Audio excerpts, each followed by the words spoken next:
আসসালামু আলাইকুম। আজকের এই ভিডিওটিতে আমরা জানবো যে ডোমেইন জিনিসটা কি, হোয়াট ইজ ডোমেইন নেম, এবং ডোমেইন আজকে আমরা বিস্তারিত জানবো। তো চলুন শুরু করি। প্রথমত আমরা জানবো ডোমেইন নেম কি এবং ডোমেইন কিভাবে কাজ করে, ডোমেইনের স্ট্রাকচার কেমন, এবং ডোমেইনকে কিভাবে আমরা টপ লেভেল ডোমেইন চিনবো, এবং ডোমেইনের টাইপ কত প্রকার, এবং কোথা থেকে ডোমেইন বাই করা যাবে, এবং ডোমেইন একটা বাই করার ক্ষেত্রে আমাদের কি কি জিনিস জানা জরুরি। তো প্রথমত আমরা দেখি ডোমেইনের নেম কি জিনিস। ডোমেইন হলো একটি ওয়েবসাইটের ইউনিক ঠিকানা। ডোমেইনের নাম বলতে সাধারণত কোনো একটি ওয়েবসাইটের নামকে বোঝাচ্ছি আমরা।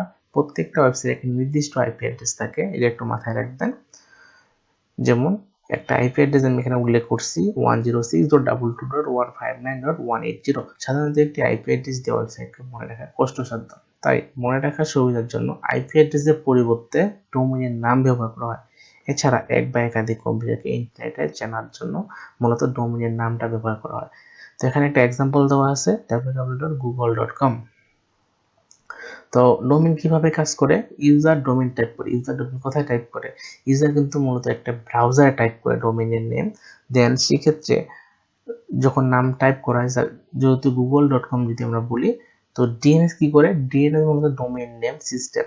সেই সিস্টেম থেকে আপনাকে চেক করবে, দেন সে কানেক্ট করবে তার সার্ভারের সঙ্গে, যখন এখানে একটা সার্ভার থেকে ফাইল এনে ওয়েবসাইটে লোড করে। তো চলুন আপনাকে আমি জিনিসটা এক্সাম্পল দেখার ট্রাই করি। তো চলে যাব আমি আমার ব্রাউজারে। ব্রাউজার থেকে আমি যদি সার্চ করি google.com, এই যে ওয়েবসাইট মূলত সার্চ করলাম, এটা হচ্ছে তার ডোমেইন নেম google.com। এবং এই ডোমেইনটার পিছনে যে কাহিনী হচ্ছে ডিএনএস আছে, যেটা আমি এখানে বলছি অলরেডি। ডিএনএস হচ্ছে ডোমেইন নেম সিস্টেম। এবং এই সিস্টেম কাজ করতেছে আমরা সার্ভার থেকে ফাইলগুলো আনবে। সার্ভার থেকে কি ফাইল? আমরা এই যে লোগো, তারপরে সার্চের যে আপনি দেখতেছেন কোডগুলো, এর ভিতরে যে কোডগুলো আছে HTML CSS জাভাস্ক্রিপ্ট সকল কোডগুলোকে সে লোড করবে, দেন আপনার সামনে প্রদর্শন করবে। তো এবার যদি আমরা বলি যে ডোমেইন তাহলে কিভাবে কাজ করতেছে, এখানে যে প্রথমত ইউজার এখানে সার্চ করতেছে, দেন ডিএনএস এটাকে কানেক্ট করতেছে আপনার সার্ভারের সঙ্গে। সার্ভার বলতে আমি হোস্টিং কে বোঝাচ্ছি, যে হোস্টিং এর ভিতরে আমরা সকল ফাইল, ইমেজ, টেক্সট সকল ইনফরমেশন থাকতেছে, এবং সকল ইনফরমেশনকে সে আপনার ডোমেইনে শো করতেছে। ওকে, তো এবার যদি আমরা পরবর্তীতে যাই, দেখি একটু নেম, ডোমেইনের নেমের স্ট্রাকচারটা কেমন হওয়া উচিত। এখানে কিছু এক্সাম্পল দেওয়া আছে, যে youtube.com, facebook.com, google.com এগুলো হচ্ছে একটি ডোমেইনের নেম, প্রত্যেকটি ডিফারেন্ট ডোমেইনের নেম। তো আমাদের দুই টাইপের ডোমেইন মূলত আমরা ইউজ করে থাকি। সেই ক্ষেত্রে কিছু আছে আমাদের টপ লেভেল ডোমেইন। তো এখানে GTLD এক প্রকার ডোমেইন আছে এবং CCTLD এক প্রকার ডোমেইন আছে। তো এগুলো আমরা বিস্তারিত জানবো পরবর্তী স্লাইডে। তো GTLD মূলত জেনেরিক টপ লেভেল ডোমেইন গুলোকে আমি বোঝাচ্ছি। তো এখানে টপ লেভেল ডোমেইন আছে .com, দেন .org, .net, .edu, .gov, .info, .xyz। এগুলা শুধু নামই না, এগুলার পিছনে কিন্তু একটা মিনিং আছে। যে .com জিনিসটা হচ্ছে কমার্শিয়াল ওয়েবসাইটের ক্ষেত্রে ইউজ করা হয়, .org নন প্রফিট অর্গানাইজেশনের জন্য ইউজ করতেছি, এবং .net নেটওয়ার্ক বেসড ওয়েবসাইটের ক্ষেত্রে আমরা ইউজ করতেছি। .edu হচ্ছে এডুকেশনাল ওয়েবসাইট, মানে শিক্ষাগত যে কোনো আর কি ওয়েবসাইটের ক্ষেত্রে। তো .gov গভর্নমেন্ট ওয়েবসাইটের ক্ষেত্রে। .info ইনফরমেশন সাইটের জন্য, এবং .xyz কি আপনার জেনারেটিক যে কোনো সাইটের জন্য হতে পারে, জেনারেল সাইটের জন্য। ওকে, দেন পরবর্তী আমরা যদি চাই CCTLD country code top level domain. তো কান্ট্রি কোড টপ লেভেল ডোমেইনের ভিতর যদি আমি বলি .bd বলতে আমরা এরকম বলতে পারি, এক্সাম্পল যে www.gov.bd.com। ওকে, তো আমরা যদি এবার বলি www.gov.com.bd, এটা হচ্ছে বাংলাদেশের ক্ষেত্রে আমরা বলতেছি। এবং যদি আমরা ইন্ডিয়ার ক্ষেত্রে বলি যে টাইমস অফ ইন্ডিয়া,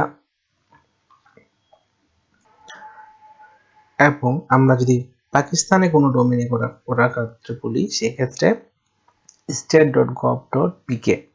তো বিভিন্ন কান্ট্রির জন্য বিভিন্ন ধরনের এরকম টপ লেভেল ডোমেইন থাকে। তো আমরা বিভিন্ন কান্ট্রি এখানে এক্সাম্পল দিয়েছি, যে আপনারা একটু দেখে নেবেন। তো এবার আমরা একটু পার্থক্য দেখি যে জিটিএলডি ভার্সেস সিসিটিএলডি এর মধ্যে পার্থক্যটা কি। তো প্রথমে দেখি আমরা ইউজ, এটা গ্লোবালি ইউজ করা যাবে, হ্যাঁ, জিটিএলডিটা।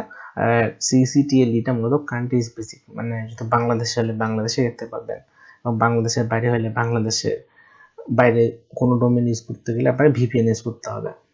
তো এবার যদি রেস্ট্রিকশনের যে জিনিসটা বলি, ওপেন ওপেন টু এভরিওয়ান, যে আপনি এই ডোমেনটি সকলের জন্য উন্মুক্ত, যে কেউ আপনার ডোমেনে ভিজিট করতে পারবে। দেখুন আমি যদি বলি সিসিটিএলডি, সেক্ষেত্রে আপনার সাম কিছু আর কি এখানে কন্ডিশন আছে যে আপনি শুধু বাংলাদেশিরা ইউজ করতে পারবেন এটা ডোমেনকে, বাইরে কেউ অ্যাক্সেস করতে পারবে না। সেক্ষেত্রে আপনি ভিপিএন ইউজ করে আপনি দেখতে চাইলে দেখতে পারেন বাংলাদেশের ক্ষেত্রে, বা বাইরের ক্ষেত্রে আমরা বিশেষ করে হয় যে বিভিন্ন ক্লায়েন্টের এরকম ওয়েবসাইটের ক্ষেত্রে আমরা ভিজিট করতে পারি না আমাদের ব্রাউজার দিয়ে, সেক্ষেত্রে আমাদেরকে সাহায্য নিতে হয় ভিপিএন এর। তো সেক্ষেত্রে আমি যদি বলি এসইওর ক্ষেত্রে, মূলত আপনি যখন জিটিএলডি তে নেবেন আপনার ইন্টারন্যাশনাল এটা কাজ করবে, আপনার এসইওটা র্যাঙ্কিং বাংলাদেশে যদি র্যাঙ্কিং থাকে ওই কান্ট্রিতেও আপনি র্যাঙ্কিংয়ে নিয়ে আসতে পারবেন। তো সিসিটিএলডি মূলত হচ্ছে আপনার হেল্প করবে লোকাল এসইও। সাপোজ আপনি বাংলাদেশের মার্কেটের ক্ষেত্রে আপনার এসইও কোডটা বাংলাদেশিতে আপনি ভালো করতে পারবেন স্পেসিফিক ভাবে, এবং সেক্ষেত্রে আপনাকে আমি কিছু এক্সাম্পল নিচে দিয়ে দিচ্ছি যে .com, .net and then .org, এটা হচ্ছে আপনার জিটিএলডি, আর সিসিটিএলডি মূলত বিডি ইন .uk.ca, এগুলো হচ্ছে প্রত্যেকটা আলাদা আলাদা ডোমেন। ওকে, তো এবার যদি বলি যে আপনার ডোমেইন জিনিসটা যে আপনার কেন দরকার। আপনি একজন ডেভেলপার, আপনাকে একটা আইডেন্টিটি থাকার জন্য আপনার ডোমেইন থাকাটা জরুরি, হ্যাঁ, যে আপনার একটা প্রফেশনালিজম অ্যান্ড ট্রাস্ট, দেন আপনার ব্র্যান্ডিং এর জন্য আপনার ডোমেইনটা জরুরি। তো ডোমেইন কোথা থেকে বাই করব আমরা, সেক্ষেত্রে আমরা চাইলে ইন্টারন্যাশনাল ডোমেইন বাই করতে পারি। সেক্ষেত্রে এখানে বেশ কিছু এক্সাম্পল দেওয়া আছে, নেমচিপ, গোডেডি, google.com, দেন আছে আপনার name.com এর মতো ওয়েবসাইট আপনাকে ইন্টারন্যাশনাল ডোমেইন আপনি বাই করতে পারবেন। দেন বাংলাদেশে কিছু কোম্পানি আছে, ওয়েব হোস্ট পিডি, দেন এক্সিওস হোস্ট। তো এখানে কিছু ডোমেইনের টিপস দেওয়া আছে। ওকে, তো ডোমেইন বাই করার ক্ষেত্রে আপনার মাথায় রাখতে হবে ডোমেইনে কোনো নাম্বার ইউজ করা যাবে না। ধরেন আপনি আপনার নাম সাপোজ sunmoon.com কিনতেছেন, আর আপনি যদি কিনতেছেন sunmoon145.com, এটা কিন্তু কোনো কিছু মিনিং ক্রিয়েট করতেছে না। তাই আপনার মিনিংফুল কিছু জিনিস রাখা উচিত। সেক্ষেত্রে আপনাকে অবশ্যই short and easy to remember, আর কি আপনাকে শর্ট কিছু মাথায় নিয়ে আসতে হবে যাতে তাড়াতাড়ি মনে আসে এমন কিছু একটা ডোমেইন। তো অবশ্যই আমি প্রিফার করবো আপনি .com ডোমেইনটাকে প্রিফার করবো। তো মেস ইওর ব্র্যান্ড নেম, তো আপনি অবশ্যই আপনার যে ব্র্যান্ড নেম সেখানে একটা কিওয়ার্ড অবশ্যই রাখার ট্রাই করবেন আপনার ডোমেইনের ভিতরে। তো ডোমেইন নিয়ে আরো কিছু যদি বলি, ডোমেইন কিনতে হবে, আপনার ডোমেইন কিন্তু প্রতি বছরই আপনাকে রিনিউ করতে হয়। ডোমেইন মূলত আপনি 1 বছরের জন্য কিনতে পারবেন, আপনি কিন্তু 6 মাস বা 1 মাসের জন্য ডোমেইন কিনতে পারবেন না। তো আপনি যদি 1 বছর পরে সেই ডোমেইনটিকে রিনিউ না করেন, সেক্ষেত্রে ডোমেইনটি কিন্তু নিলাম হবে বা ডোমেইনটিকে যে কেউ কিনে নিতে পারবে। তো আমরা পরবর্তী ভিডিওতে জানবো যে what is web hosting and how does web hosting work.